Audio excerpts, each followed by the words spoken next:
Kai nuduodame įsimylėjusi, vyksta tas pats.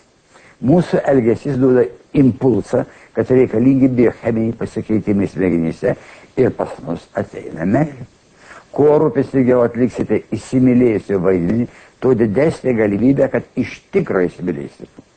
Mūsų sąmonė nemėgsta eikvoti energijos veltui. Kuo daugiau stengiamės padaryti žmogui ką nors gero, tuo labiau jį mėgstame ir prie jo prisirišame. Ir atvirkščiai, kam pakenkime, to nemėgstame.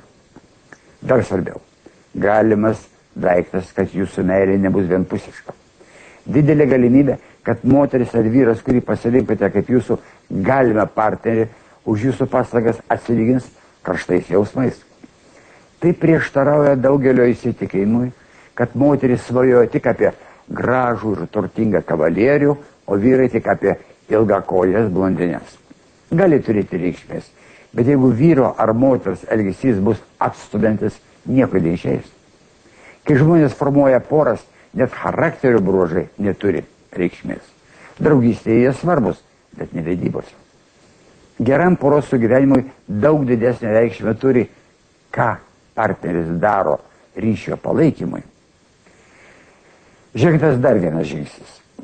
Dabar aiškėja, kad sąmoningai pasirinkta ir užprogramuota meilė daug tvirtesnis pamatas už akinamą žaibo blikselėjimą.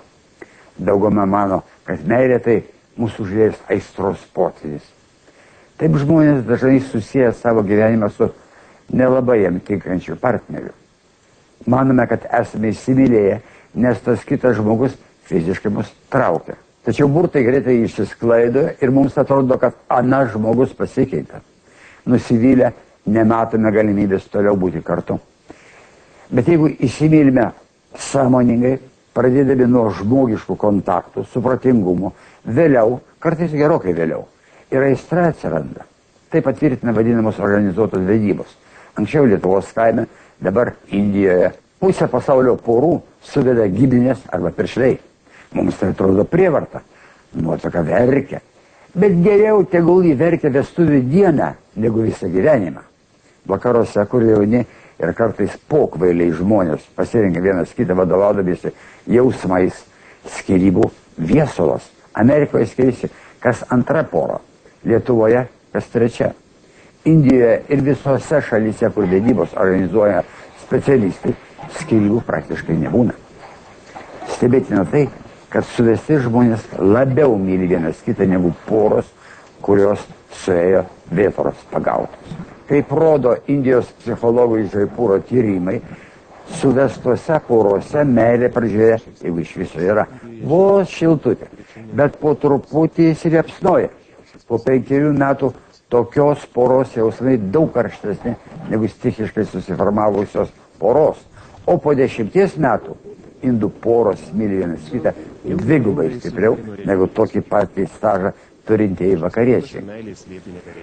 Aistra trunka daugiausiai 4 metų ir dingsta, o sąmoninga meilė darosi vis stipresnė. Galbūt todėl žmonės stebinančios vadinamos nelygios, pavyzdžiui, dėl amžiaus skirtumo vedybos, būna stebėtinai patvarios ir laimingos. Nesuyra, nelengvai ateina ir nuo pat pradžių reikalauja supratingumo ir pasišventimo. Jokių būdų nesiūlome grįžti į žemaitės marčios laikus. Beje, toli gražu ir tada ne visur taip blogai buvo. Mūsų civilizacijos jau nepakeisi. Jaunimui gyvenimo partnerį teks rinktis ir jį mylėti pačiam. O kaip aklos aistros sukurtą ryšį padaryti patvaresnį? Psichologai pataria, dalinkitės paslaptimis. Stenkite sužinoti partnerio polinkius. Savo lūkesčius irgi reikia suprasti ir teisingai įvertinti.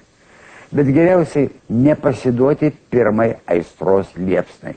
Ir jeigu piršlių institucija tikrai atpuola, pačiam plačiau apsidairyti. Nereikės laukti tos didžiosios laukinės meilės. Į kaip ir ta stebuklinga moteris, o tas stebuklingas vyras gali neateiti. Pasižiūrėk į šitą padelę. Juk į visai nieko. Pabėgink į ją įsimylėti sąmoningai. Gali labai gerai išeiti. O aš, kaip žadėjau, duosiu kelis patarimus, kuriuos paruošė psichologai, tos srities specialistai. Pradėti galima kaip žaidimą. Sėdite arba stovite vienas prieš kitą ir žiūrite į akis taip giliai, kaip tik sugebate. Po 2 minučių pasikalbėkite apie tai, ką kiekvienas patyrėte. Kitas. Švelniai apsikabinate ir abudu bandote kvėpuoti tuo pačiu ritmu. Po kelių minučių pajusite, kad jūs ne 2 žmonės, o vienas. Dar vienas. Sėdėdami arba stovėdami priešais, kartojate rankų, kojų, veido judesius, kuriuos daro partneris. Truputį juokinga, bet juoksitės kartu.